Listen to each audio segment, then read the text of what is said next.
Hello and welcome to another episode of Creating Cultures that Outperform. If you've been joining us recently, you know we're on a new series here.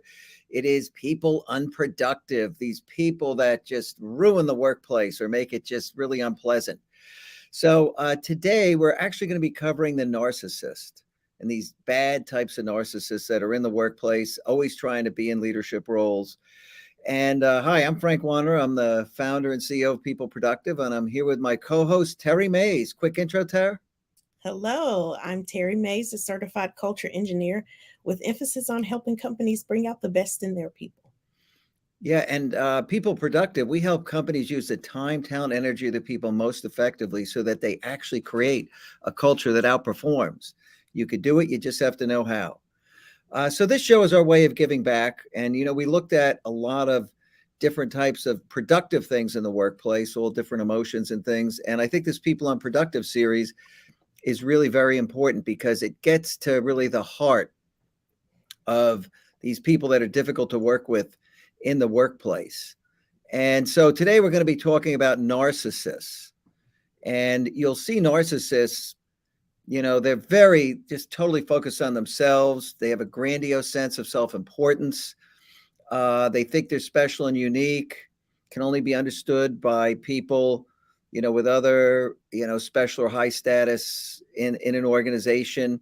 They require excessive admiration. I remember working with one gentleman and he just, his shoes, he had to have the shiniest shoes all the time, had to have the best suits, had to have all of this stuff, and he needed to be admired.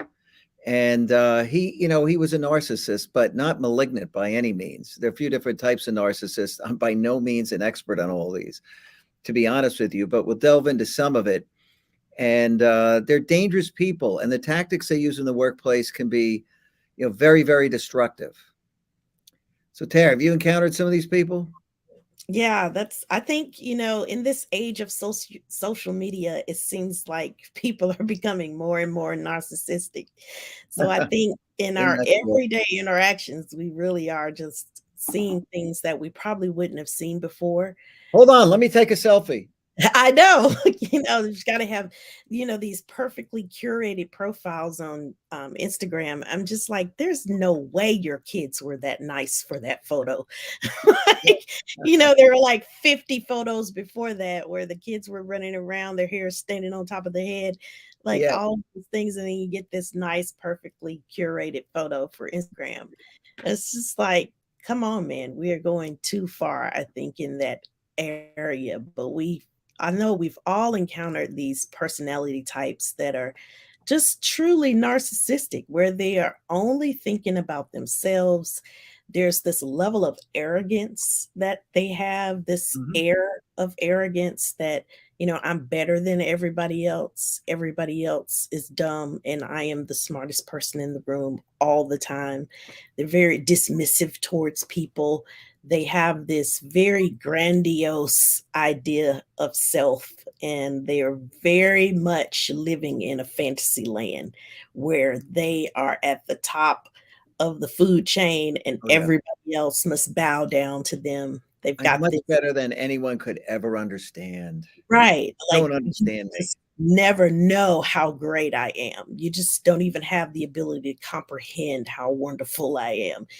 Just this continuous, it's almost Yeah. chronic sense of needing people to accept them and to admire them, to validate them and say, "Oh, you're just so smart and so beautiful and so handsome," just pouring on the compliments. They just have no end to that. It's always larger than life, Yep. bigger experiences than anybody else, just this big grand life that they live in their minds. Oh, yeah. They have these big behaviors and these big stories, and nobody understands them. I've seen them rise to high levels in organizations. And honestly, some of the things that you witness when you see that is, they need control over their kingdom. It becomes their kingdom and their empire. And it's really important that they set up their kingdom and they have control. So they're looking for loyalty, certainly. What happens in Vegas stays in Vegas, right? You can't do anything to violate anything about what happens in the kingdom. When they come in and take over, people who are in an organization already that are well connected elsewhere, are possible leaks outside the organization. They start assassinating them one at a time. I've seen this, and they've always got people who are nemesis. A lot of times they do their dirty deeds through others. This flying monkey syndrome. If you've seen The Wizard of Oz, the monkeys go out to get it. Well, you could go look on Wikipedia, you'll see what the flying monkeys are, but they'll, embrace these certain personalities that they can send on missions to make other people look bad. And, they do have this excessive need for admiration and sometimes an enemies list. They could be just so incredibly toxic as they try to control their kingdom. And, they'll try to certainly keep you unbalanced and make you think you're not as good as you are. And they just don't give, they don't really pay well because no one's as good as them. No one deserves it. Yeah. That whole sense of manipulation, that's really what's at the heart of a narcissist. They're trying to manipulate the situation to make themselves look good and everybody else look bad. Or Mhm. they're trying to manipulate you to make you feel like the way that you remember a series of events was not the right way, that you are wrong and they are right. They'll Yeah. lie, scheme, plan, plot, all of that, and then when you start talking about those narcissists that are really, they have ill intent or ill will, because not all narcissists are like that. Not everybody No, is kind of on that psychopathic, the sociopathic the realm. malignant, the real malignant narcissist. Yeah. Oh, Yeah, very. you've got people that will just plot and scheme, and you wonder how somebody can go and commit murder and then go out to dinner afterwards. Well, this Yeah. is how it's Yeah. that kind of person. Yeah. Those are real psychopaths. Yeah, I mean, yeah, that is a psychopaths, are narcissists, but in general, you don't find them in the workplace. It's these right. malignant narcissists who Yeah, aren't psychopaths, but they're bad people. They really are. yeah. They have just that almost like an air of negativity around them, because they're constantly projecting all of what they're feeling and going through Yeah. on everybody else. Everybody else is always the problem. It's never them. They're never going to say it was my fault. They're never going to take responsibility for Yep. anything. They're going to make you feel guilty when you try to hold them accountable. They're going to come up with all of these reasons and excuses for why they weren't able to do what they needed to do, or why they see things the way that they see them. It's like this, like they're the victim. Yep. They don't want to come across as they want to come across as somebody has done something to them, or there's some problem that they couldn't control and it's out Mhm. of their hands. They're really just manipulating. They're really just trying to use human nature against people to get what they want. So they'll lie, they'll scheme, they'll plan. They do anything they can so that they can manipulate that situation to go the way they want it to go. And it's not a matter of, trying to seek what's best for the team. They're not team players. They're not people that really want the best outcome for everybody. They want the best outcome for themselves only. Yeah. And the interesting thing is these personality types, they lack empathy. We talked about low empathy leaders. These folks really lack it. The grandiose narcissists, they're looking for status. They want to be big. They have that same sense of entitlement. They're willing to exploit others, to get status. The malignant narcissists are looking to dominate things. They want to be in control. They have a sadistic side to them, whereas, the grandiose narcissists, you know, uh, they're not sadistic, but they're very aggressive, and they're extroverted and can actually, really impress people. And the all of these people are very good at kissing up and kicking down. They get it. They understand, how to succeed in different environments, and I think that makes them very dangerous adversaries. So you got to Yeah, be careful with these people. And when they have power, they're going to do anything to hang on to it, and you could be in the way. that's right. because they really do want to be on the top. So they're not above name dropping and kind of throwing in, I Oh, know this person and absolutely. I know that person to boost their own self image. Very superficial, only concerned about outward appearance and how things look. And they'll manipulate situations to make them look a certain way. Mhm. So these are dangerous people. They really are. You have to be very careful and really protect yourself when you're in these kind of situations. I've looked at some of the research with parents that are narcissists raising children, and then you have people in the workplace that are narcissists, and you have to interact with them, and just the balance, the delicate balance it takes to interact with this person when you can't walk away. So, in a situation where you can't just remove yourself from this person, how do you deal with them? How do you deal with that person that is constantly out for themselves and not considering other people? Oh, big support groups out there like Children of Narcissists. Yes, Um, yes. so interesting. We just had the kind of key takeaways pop up. I think our producer is having Yeah, connection problems. So that was pretty funny. That has never happened before, but he is having connection problems. He was doing power work in his neighborhood. He runs this from behind the scenes. So kind of interesting. I think that was a little bit of a flub based on the power situation. yeah, And, getting back to these narcissists, when you work with them and they're in a leadership position, they have no problem violating personal boundaries. They don't have any problem devaluing you with demeaning comments. They'll gaslight you to make you a little bit unstable. They will punish you if there's any kind of disloyalty. And their anger takes different forms of expression depending on whether they're a malignant narcissist, a covert, grandiose narcissist. But they have ways of getting back at you. Like the covert narcissist will be passive aggressive, but they are going to go after you one way or another. yeah, They if you violate their rules for what happens in Vegas stays in Vegas, they will come after you. They'll probably try to get rid of you. They're just really bad people. They know how to prey on your emotions. They've been doing it since they were little kids. They're very good at creating a sob story to create some empathy on your behalf to unbalance you. Um, they're very dangerous people. That's all I could say. And you could go into DSM and look at these 9 characteristics of narcissists. If people have 5 of them, they're probably a narcissist. The ones I went through with them, managing the kingdom, any outsider is dangerous. These are things I've seen in the workplace because these get expressed in different ways at work. And yeah. these are bad people. Yeah, you've got those people that really like to one up you. No matter what you do, it's never good enough. Oh, yeah. Always looking to say, well, I can add something else, or maybe I'll change this thing, or, you know, modify the work that you've done to change it completely and claim it as their own.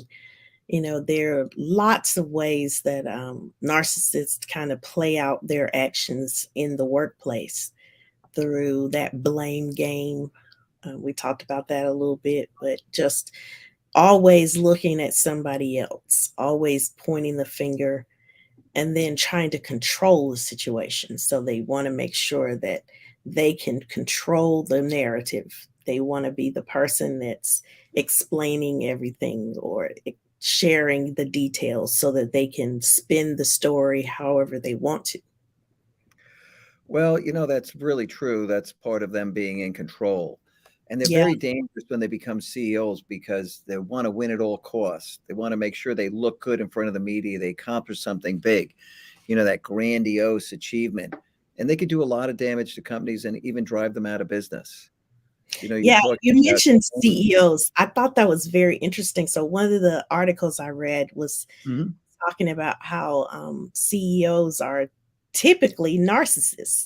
And so I thought, man, Amen. that's pretty interesting to see that, that personality type or, that behavior is something that's common in a CEO. Well, hold on now. I'm the CEO of People Productive, folks. I know. That's the funniest thing. But again, narcissism isn't completely bad. Like, again, I think to a certain degree, we all have a sense of narcissism where we might get so overly focused or pay a lot of attention to one area. But I think there's balance in that, right? So you don't want to get too far over where you just completely lose empathy for people. You just don't care how you Yeah, treat people. You don't care what kind of outcomes they have as a result of things that you're doing. You just lose all respect for people and you become so superficial that people are it's just hard to be around you because you're now so superficial and you're looking at everything on the surface and not at all concerned about any depth to your life or being a person of depth or being mhm. a caring, compassionate person. That arrogance just kind of runs people away. At certain points, you just get tired of dealing with it.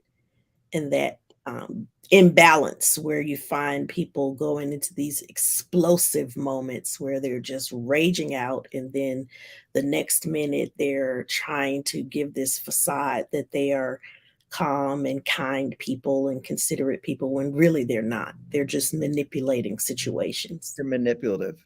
And, look, getting back to what you were saying on everybody has some traits. A lot of people they have self esteem. They want to look good. They may be very concerned about their appearance.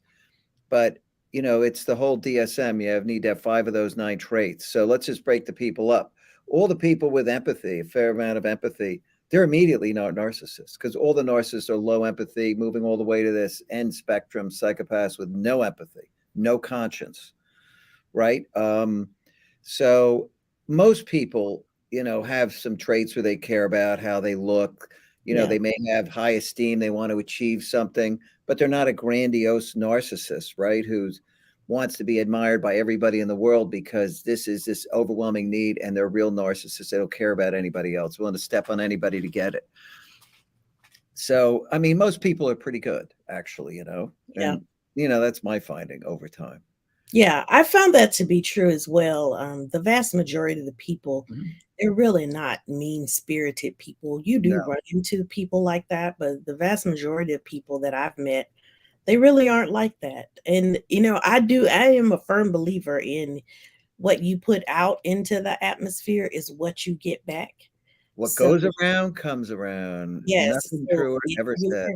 if you're that kind of person, if you're not that kind of person, then you tend to not encounter that many people that are like that. So I think another thing you have to ask yourself is if I'm constantly running into negative people, have a lot of negative people in my circle of influence, what does that say about me? Because there might be something that I'm putting out into the world that I'm getting back. So Yes. you really do have to pay attention to that. And that might be a nice segue for our key takeaways. Yeah, let's So move we on can to talk, those. Absolutely. yeah, so we can talk about, how do you deal with people that are By the narcissists? way, So, Terry, that was me assuming that, Marcelo was not connected. So when I put it in, oh, he's putting it in too, which means he's really removing it yeah, because I yeah, put it in first. Okay, but no worries at all. This is what you get when you do live. It's not yeah, always going to be perfectly flowing, which is again, just life. It's the way things happen. Things aren't always perfect. So you just have to be able to roll with the punches sometimes.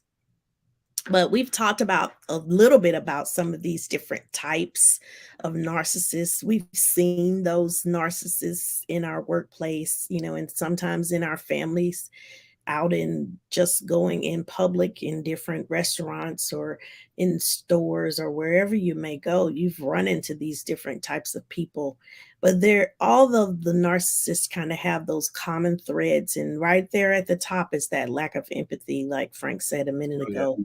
That's really kind of the hallmark of it. Once you see a person that just really doesn't care about anybody, that is a telltale sign that they are a narcissist. So how do you deal with them? I found this really good article on choosing therapy that gives you some tips on how can you really take a stand, and how can you deal with these narcissists that are in the workplace. And the first thing is you want to kind of categorize them and try to understand which type of narcissists they are, so that you can really get a better picture and not be so sidetracked when you get all of these different things that they throw at you, because they're constantly trying to manipulate you, constantly moving into different areas, trying to make things appear in a different way than what they really are. They're trying to attack your self esteem, they're trying to attack you so that they look good and you look bad. So it's all about that need for attention and to be the best. They want to appear to be the best, even if they're not. In most cases, they really aren't, but it's just that perception that becomes reality for them. So you want to hold them accountable. That's the biggest piece of it. It's just being able to hold them accountable for when all of these lies that they tell and the manipulations, start to hold them accountable. And this one you have to be kind of careful with, because it's not always easy to hold them accountable. Well, But you you do, must be real careful, right? Because yeah, once they think you're on there, you're onto them and you're trying to expose them, you're at great peril, I'll tell you. yes, yes. So you want to make sure that you're being careful with that, but do hold them accountable. Learn how to interact with them, and depending on what type narcissist they are, you've got those malignant narcissists. I'm having a blah blah moment, Yeah. but if you've got somebody like that that's malignant, they are just vicious in what they're doing. The best course of action for you may be to separate yourself, and sometimes it could be a family member that's that way. And that's when you have to really exhibit that tough love and really separate yourself, because their toxic behavior is going to eventually cause some real problems, because they're dangerous people. So you have to keep that in mind. Oh, You yeah. really do have to look at your own needs, your desires, your goals, and not just get so caught up in this storyline that they're trying to feed everybody. You really do have to focus on yourself and take care of yourself, so that you're setting those boundaries, you're holding them accountable, and you're walking away when you need to walk away. So don't feel like you're doing something wrong when you identify a narcissist and you decide, I need to walk away from this situation for my own mental health, for my Mhm. own well being, because again, some of these folks can be kind of dangerous and manipulative. So you want to make sure that you're taking care of yourself, that you're focused on yourself, and you're not allowing them to call all the shots. You're not allowing them to dictate every situation in your life. And I Yeah. just realized I did not update your move for this week. So your move for this week is I not to stand up against corporate bullies. That was our move from last week. That was it, yeah. I would Yeah. say your move is to dig into you can go find tons of information on this. This is by no means a course. Just be aware these people are out there. You can go look at what the characteristics of a narcissist are. You can also look at tips for dealing with them. There's a lot of information out there. I think just do a little research on your own. Bone up. If you have somebody who's low empathy, you're going to feel it right away because you don't count. You don't matter to them. You're inconsequential. It's all about them, and you're going to feel it, and immediately that's the warning flag. And be careful, because some of these people are dangerous. They're, can be very, very malignant in how they deal with people around them. They're going to try to gather information, find out your weaknesses. They're going to use it against you if they have to, and depending on where they are in the power structure, tells you all you need to know. Right. So if you've got somebody who is this big grandiose narcissist, they've buffaloed everybody, moved up. They've been able to use a lot of people, take credit for their work, move up. You be very careful with these people. They're very clever political operators. And, do your homework, document everything, get away from them if you can. Mhm. If one of these people comes in from outside the company, and you're pretty well connected with good reputation, you're a risk to them because you could expose them. You're connected to people. you have a lot of pathways through the organization. They know it, and they try to eliminate people like that. And I've seen it many times. And so you got to just get out of there, because you're not going to get a lot of help. They're going to let you get fired. That's generally what happens, because people coming in at that level, they got to give them a chance to go run their organization, right? Because they hired them. They got to stand behind them and back them for a while. Eventually they get found out, but not really the case. So listen, next week we're going to be covering the needy personality. That person in the organization is very needy, and how unproductive that can be. So we're going to dig into that personality type. You know, remember, every Wednesday, 3 p.m. Eastern, we're live, but you can watch all these replays, go back over time. You'll be able to see every unproductive personality type. And I'd say that's it for this week, right, Tara? Yeah, I think so. I think it was a good episode. Beware. They're out there. They're out there. Narcissists are looking to manipulate you with their mind games, but don't let them do it. Yep, absolutely. Hey, see you next week. All right, bye for now.